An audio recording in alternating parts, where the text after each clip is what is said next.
Olá, meus caros, muito bom dia, tudo bem com vocês? Hoje eu quero trocar um assunto contigo que tem a ver, sabe, quando você fica muito cego pelo aquilo que está te acontecendo no presente, que você não consegue se preparar para aquilo que pode vir, e aí quando chega esse pode vir, você não sabe o que fazer, você fica perdido. E por que que eu pensei nesse tema? Eu estava fazendo as minhas orações da manhã e me deparei com uma frase de Santo Agostinho que diz o seguinte: nos momentos bons se lembra dos males e nos momentos ruins se lembra do bem. E isso me fez refletir bastante. Eu falei, caramba, a gente tem que ter uma atenção nisso aqui. Porque, por exemplo, eu percebo muito no consultório essa dinâmica de quando as coisas vão bem na vida do paciente, tudo é muito maravilhoso, tudo são flores, a pessoa se sente muito entusiasmada e feliz e ela não se prepara para que algo ruim possa acontecer. E quando acontece, e geralmente acontece algo, porque a vida tem essa característica de altos e baixos, isso é normal, a vida, né, você sabe disso, você que está vivendo, você está me assistindo, você é um ser humano, você sabe que às vezes a vida está muito boa e às vezes vem algumas coisas ruins, então, pô, eu passo no concurso, mas às vezes eu bato o carro. Às vezes eu encontro uma moça que eu fico apaixonado e às vezes eu tomo um fora.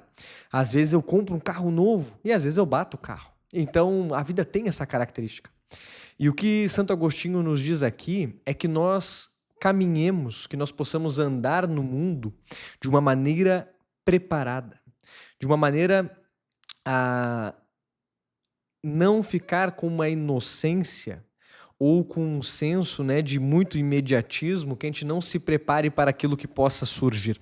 Então vamos dar uma analisada nisso, né? Vamos aprofundar um pouco nisso aqui e vamos falar um pouco sobre estratégias práticas, porque vocês sabem que aqui para mim o que interessa é que você saia desse vídeo um pouco melhor do que você entrou.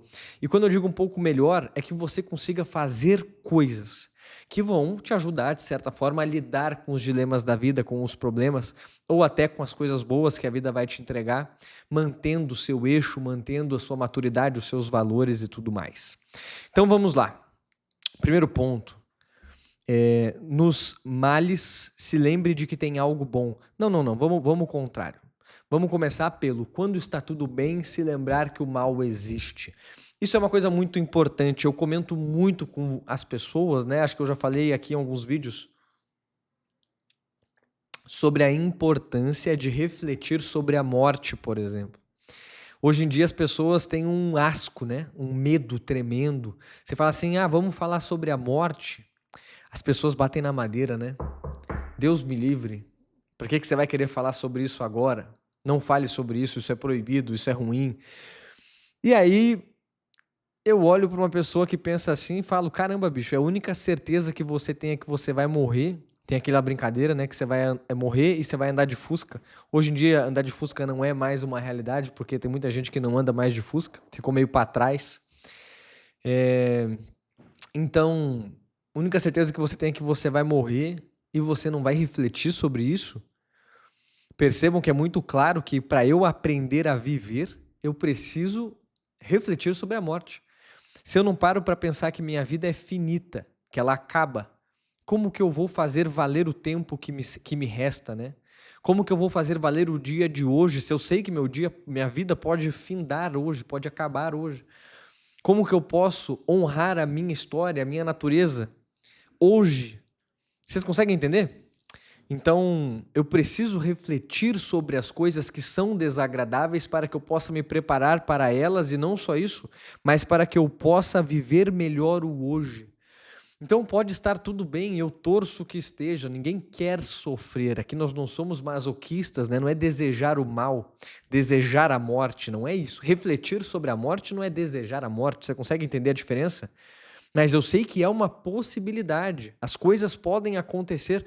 Então, por exemplo, outro assunto que as pessoas têm um pavor, pensar na doença de uma pessoa amada. Caramba, se eu não paro para pensar que isso é uma possibilidade, se acontecer eu entro em desespero, entende? Eu não paro para pensar, se eu não tenho esse feeling de pensar que isso é uma possibilidade, eu não consigo me preparar para caso aconteça. E se acontecer, eu não vou estar ali para ajudar as pessoas que precisam. Eu não vou estar ali com a força necessária, com a presença necessária para ajudar as pessoas que eu amo, por exemplo. Então, no caso da minha filha, eu vou estar tão desesperado que às vezes eu não vou ter o olhar para ela. Às vezes ela só precisaria de um olhar de caridade, um abraço. Ela já está doente. Ela não precisa agora de um pai desesperado sem saber o que fazer, em prantos, sem conseguir ajudá-la, sem conseguir dar suporte para quem precisa. Vocês conseguem entender? Isso eu já pensei nisso, por isso eu tenho essa resposta pronta. Eu sei exatamente o que eu faria. Vocês conseguem entender? O que eu faria se eu batesse o carro? O que eu faria aqui? O que eu faria lá? Tem que ter esse repertório. Então, mesmo que esteja tudo bem, e é como eu falei, eu rezo para que esteja. E é bom desejar que esteja tudo bem, você não precisa desejar estar ferrado ou com problemas.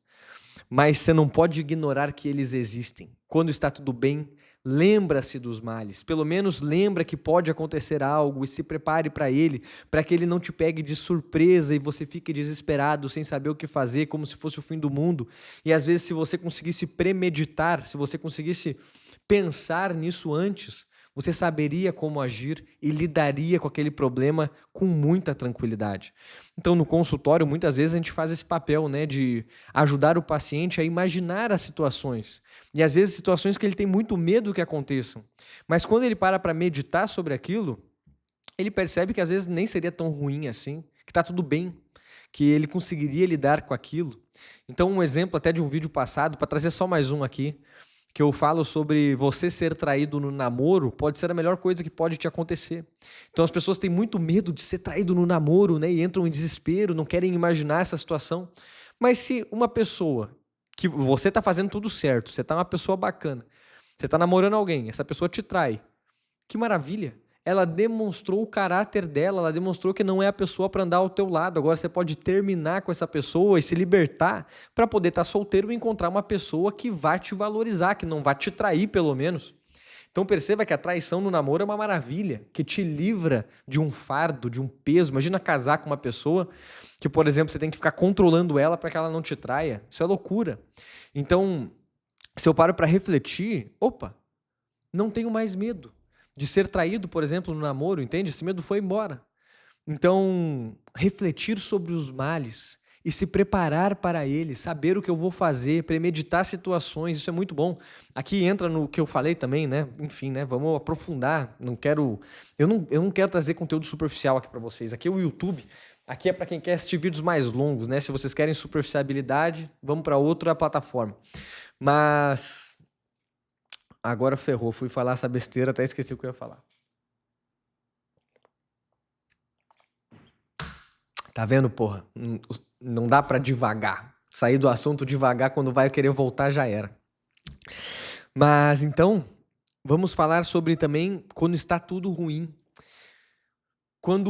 E geralmente, perceba, esse exemplo que eu tô dando das pessoas é a mesma pessoa. É a pessoa que quando tá tudo bem, ela não pensa que vai acontecer o mal, ela fica muito entusiasmada, muito maravilhada. E quando acontece algo de ruim, ela vai para o outro extremo. Ela não acredita mais que o bem existe. Ela se revolta contra Deus muitas vezes. Por que isso está acontecendo comigo, Deus? Como o Senhor pôde fazer isso? Como se isso não acontecesse com mais ninguém, né? Como se ninguém mais batesse o carro ou ficasse doente ou perdesse uma pessoa que ama. Então, por que o Senhor fez isso comigo, Deus? Eu não acredito mais em você, né? Tô falando do sumo bem. Mas vamos falar até coisas boas, né? Não acredito mais que as coisas boas possam acontecer na minha vida. Eu entro no fundo do poço e de lá não consigo mais sair. Então aí eu entro numa coisa chamada niilismo. Ou seja, eu não tenho mais fé que as coisas boas possam acontecer. O mundo é sem sentido e é desesperançoso. Não vale a pena estar vivo. Quem nunca teve esse pensamento, nossa, eu queria morrer agora, né? É um pouco disso. É esse desespero que dá e, tipo, às vezes é uma besteira, assim. Às vezes é uma coisa, sei lá, perdi um dinheiro. Alto pode ser, mas perdi uma pessoa, um namoro, entende? Quero morrer. Tipo assim, é muito desproporcional. Mas o que acontece? Você sabe que isso acontece. E já aconteceu comigo, tenho certeza que já aconteceu com você. E aí depois, passam uns dias, você fala, caramba, que loucura. É isso, você entra no fundo do poço, você não vê mais o bem, você não vê mais a possibilidade de sair, você não vê mais luz, e aí é uma merda, a vida fica uma bosta, a gente faz um monte de decisão errada. Então, quando você estiver nessa situação, calma. E eu acho que aqui é muito difícil, mas é necessário. Ter calma, tá tudo bem, vai passar, tudo passa. O sol vai brilhar outra vez, deve ter alguma música que fala isso, né? O sol vai brilhar outra vez e vai com certeza. Então calma, bicho, calma, respira. Pensa como você pode agir de uma maneira a passar por isso o mais rápido possível ou com a maior atenção possível para que não caia nesse poço novamente. Isso também acontece muito. Então eu faço algo que me ferra. E aí eu não aprendo nada com a situação porque eu estou desesperado, aí algo bom acontece, eu volto para o entusiasmo, mas não aprendi nada. Isso aqui é algo muito bom. Quando eu estou no fundo do poço, que eu possa aprender com a situação, que eu possa tirar o máximo de substrato possível, muita meditação ali, para poder tirar o máximo de aprendizado possível para que não precise entrar no mesmo poço. Se é para cair, depois que caia por motivos diferentes para aprender coisas diferentes. Mas não aquela repetição de sempre a mesma coisa, sempre o mesmo poço, né? Você cai no fundo do poço e já está lá conhecido, já conheço esse poço. Não, não, não. Então, coisas diferentes. Então, que você possa colher o máximo de aprendizados em cada situação ruim que te aconteça. E nunca perca a esperança. Aquela frase, né? A esperança é a última que morre. Isso é muito verdadeiro. Saiba que vai passar, cara. Calma, respira, não entre em desespero. O desespero é uma... Não é um sentimento, né, cara? Mas é um estado que ele é muito anti-humano. Um ser humano maduro, ele não se desespera em praticamente nenhuma situação. Para não falar nenhuma, né? Ele não deveria se desesperar, ele consegue lidar com a situação, por mais terrível que ela seja. Então, não desesperar-se. Se você perceber que você está entrando nessa parada, calma, respira. Primeiro ponto, vai passar. Segundo ponto, como que eu posso aprender alguma coisa com isso aqui? Terceiro ponto, como que eu posso agir da melhor maneira possível nessa situação? Então, se eu bati o carro, por que eu vou criar um escarcéu na rua, uma loucura? Como que eu posso resolver isso aqui com calma, respirando? Cara, e aí, pô, quem que foi a culpa? Não, tá bom, a culpa foi minha, vou pagar, e se não tiver que pagar, a culpa foi sua, você tá falando que é minha, vamos pra justiça, ué, vamos fazer isso. Tranquilo, entendeu? Sem loucura, foi você, sem loucura, sem desespero, em qualquer situação, no namoro, me traiu, porra, que pena, cara, vamos terminar, tava botando mó fé em você, achei que a gente ia casar, que pena, cara, tudo bem, fica com Deus, tchau, entendeu? Sem desespero, cara, sem loucura, minha filha adoeceu, calma, Deus cuida, Deus sabe de todas as coisas. E aí, claro, né, sem uma visão sobrenatural, esse tipo de assunto é mais delicado, mas tudo que Deus dá, Deus pode tomar, tudo é dele, nada é nosso. Então, se Deus quiser tomar, vai fazer o quê? O máximo que eu posso fazer aqui é cuidar, né? Deus me deu um filho para que eu possa cuidar dele, é isso que eu vou fazer nesse momento. Deus está me pedindo cuidado, está doente, eu cuido, pronto. Sem essa coisa de, não pode me tomar. Claro que pode. Você consegue entender? Aí você tem que colocar cada coisa no seu lugar, na sua mente, senão você tá ferrado. Tá fazendo sentido, galera? Aí vocês percebam, eu tento trazer os exemplos mais práticos para vocês entenderem e tento aprofundar em outras coisas que às vezes pode ficar um pouco mais complicado. Qualquer coisa, deixem as perguntas aqui nos comentários ou até concordo ou não concordo, eu acho isso muito saudável. Até as coisas que vocês passam na vida de vocês também, acho que isso é muito bom, estou disponível e vou ler todos os comentários que tiver aí. Mas é isso, galera. No mal, lembrar do bem. E no bem, lembrar do mal. Outra, pra gente finalizar, uma história, né? Uma história não. Algum sábio dizia isso, cara. Agora não lembro qual, puta merda. Mas acho que era um sábio indiano, esses gurus aí da vida mesmo. Mas do que ele fala faz muito sentido. O que ele fala? Tô tentando lembrar o nome. Eu li isso há muito tempo atrás. Sirihan. Enfim. Eu acho que é Sirihan. Ele fala num livro dele chamado Em Busca da Sabedoria, se eu não me engano, que quando ele está caminhando no caminho para Deus, vamos colocar nessas palavras para que seja entendido, né? Ele fala Dharma, mas vamos colocar quando eu estou caminhando no caminho para Deus, no reto caminho que me leva até Deus. Percebam que é a trilha, né? E às vezes Deus coloca um bosque florido na trilha. E aí eu passo com carinho, né? Eu passo gostando, sentindo o aroma das flores, curtindo o caminho. E tem vezes que eu tô na trilha e aparece um bosque de espinhos. O que eu faço então? Eu desvio do bosque? Não. A minha trilha para Deus é aqui. Esse é o reto caminho. E se Deus colocou os espinhos, é porque eu tenho algo a aprender nessa situação. É porque eu tenho que passar por alguma depuração aqui. Então eu passo pelo bosque espinhoso com a mesma disposição que eu passo pelo bosque florido. Eu posso não gostar, mas aqui que está a diferença do ser humano maduro para o imaturo. Eu não ando pelo bosque ali porque eu gosto. Eu ando porque eu devo andar. E eu aprendo o máximo que eu posso em cada situação que Deus me mandar. Eu só tenho que estar atento se eu estou caminhando no reto caminho. Se eu não estou sofrendo de otário, sem aprender nada por nenhum motivo, e muita gente faz isso, né?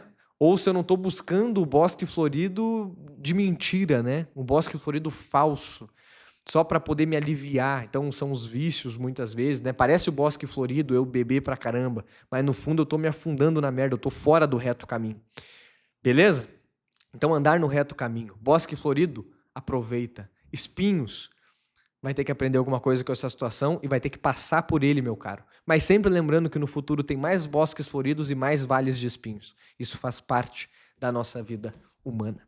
E eu tô aqui para te ajudar no que você precisar, cara. Se você estiver passando por um bosque de espinhos e não estiver conseguindo lidar, me chama no Instagram, me chama aí no YouTube, comenta alguma coisa aí, entra em contato, vamos fazer uma sessão, alguma coisa para que eu possa te ajudar a passar por isso, colhendo o máximo de aprendizados e da melhor maneira possível, tá bom? Um forte abraço, fiquem com Deus e até amanhã.